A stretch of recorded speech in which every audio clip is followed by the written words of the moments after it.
All right. I'm going to say this to you, Scorpio. This is not the week to stay at home. This is not the week to stay at home. It's time to go out there and shine and be this kind of light. There's going to be a Leo energy coming in, but you know me, the signs don't own the cards, they just lend their characteristics to them. So let's start off with the Nine of Swords. And have a look. Remove the Nine of Swords. What do we have? What are we left with? Some beautiful energy, right? Ace of Wands, Seven of Pentacles, Sun, the King of Wands, Three of Cups. And yet, it's the underlying energy. Stress, anxiety, worry.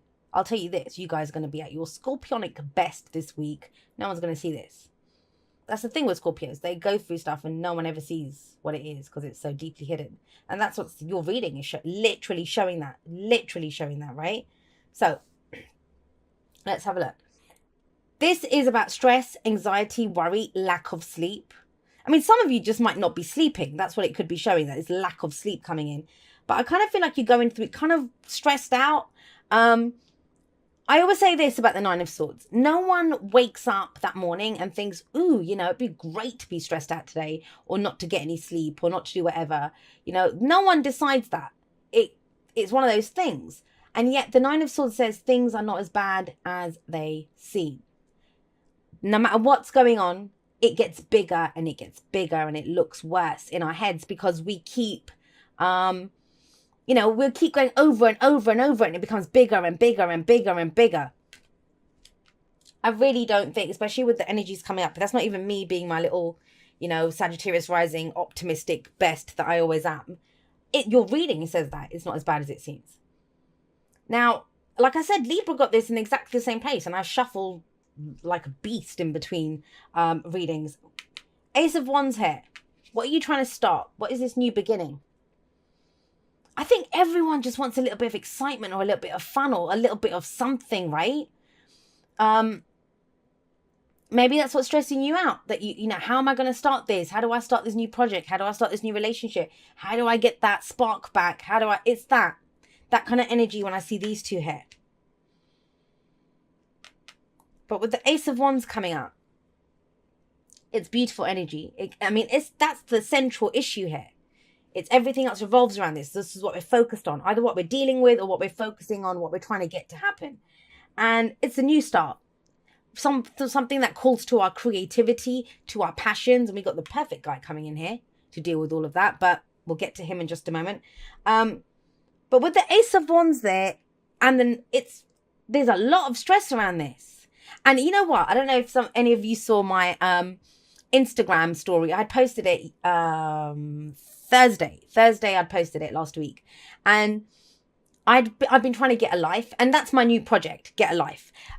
Nothing wrong with the life that I have. But I always think that, it's why wait till something's broken? I want a full and a rich experience in my now. I'll try to talk about this in the outro a little bit so I don't kill your reading.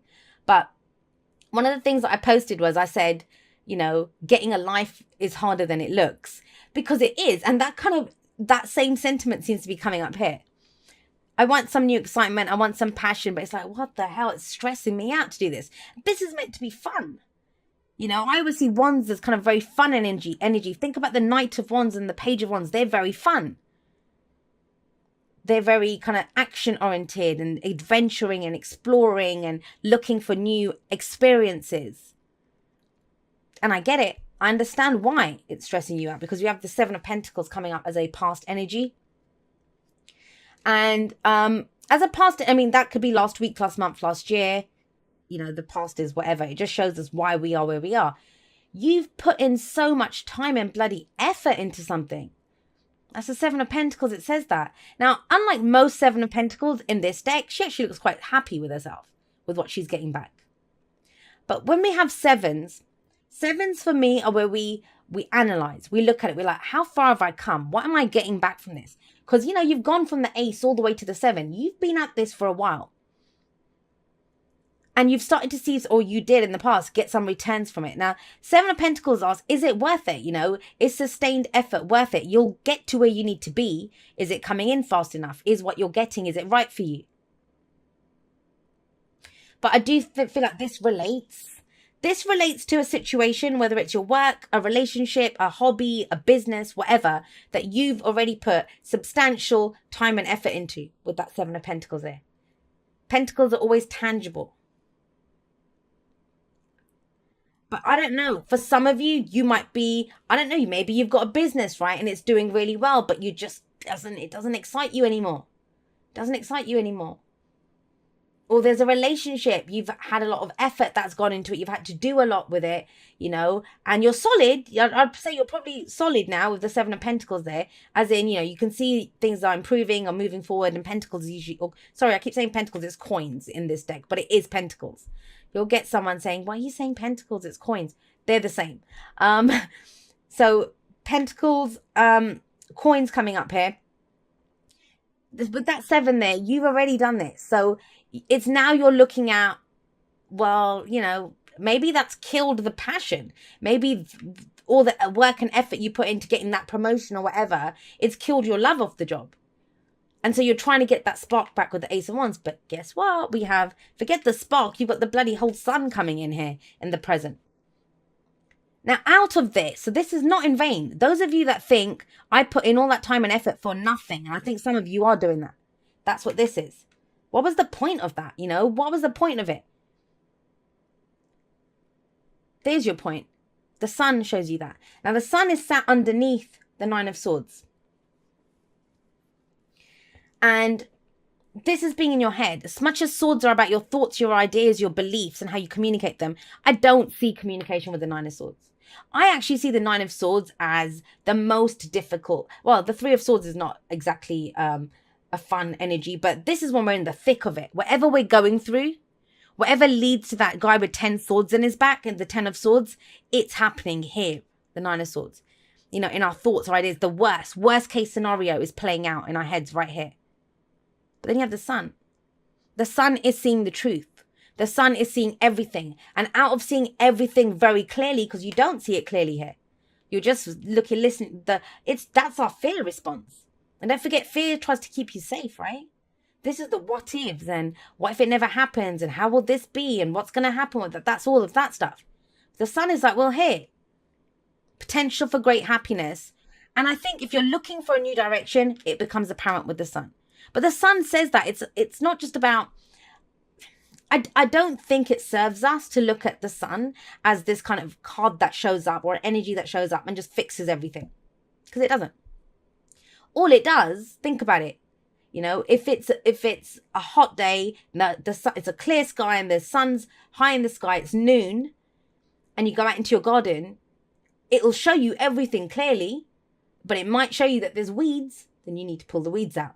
It might show you that, you know, oh, a water feature would look really nice over there in that part of the garden, but you'd still need to put the water feature there. You see the potential more clearly. All the lights are on.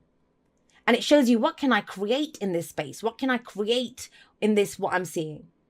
The sun is life-giving energy. And so you are the sun in the solar system that is your life.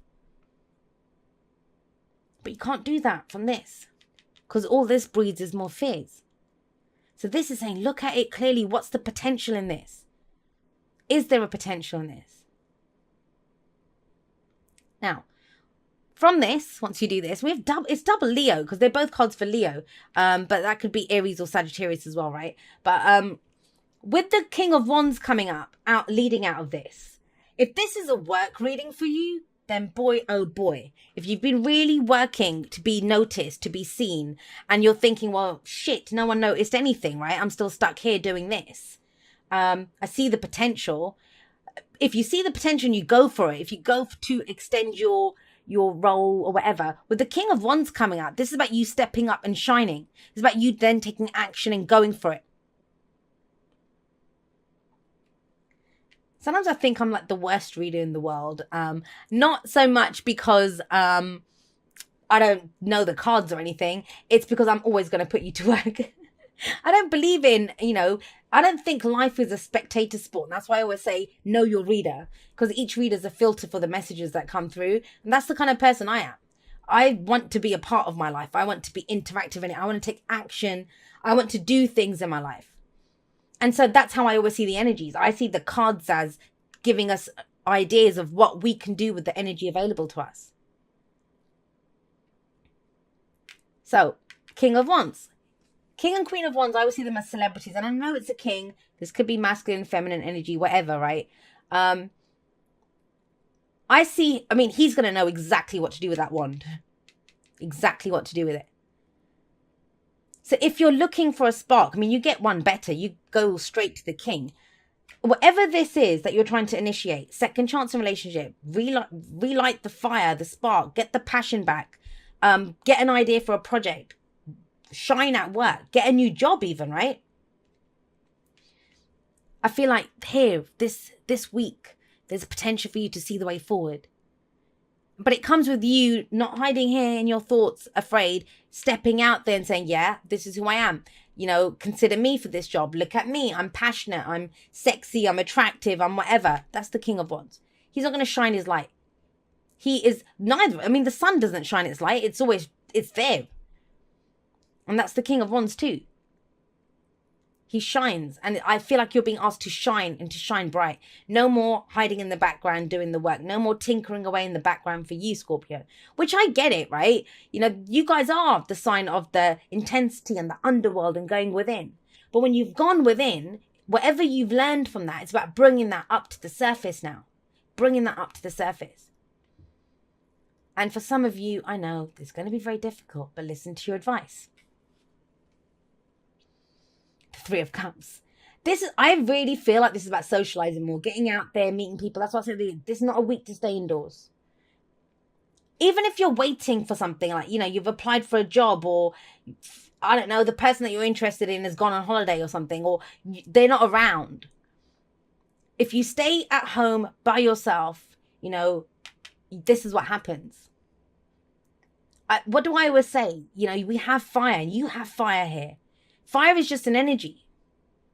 Now, you can either set the house on fire, or it could be, you know, whatever with that fire, or you can stay warm with it and cook with it and go hang out with your friends with it. But fire is fire. It's what we do with it. Now, the Three of Cups, it can be, if this is work, this might be networking, socializing, drinks after work with people, that kind of thing. You know, maybe I'm getting a scenario and it's very specific, but whenever I see it, I will say it if I see a scenario. Very specific scenario, just to explain how the energy is coming through, of someone who they get in before everyone else, they do the work. They might leave after everyone else. They're very good. You know, they get the results. They're working hard at this. They're getting the results done. But no one really acknowledges how hard this person works because they don't really hang out with them.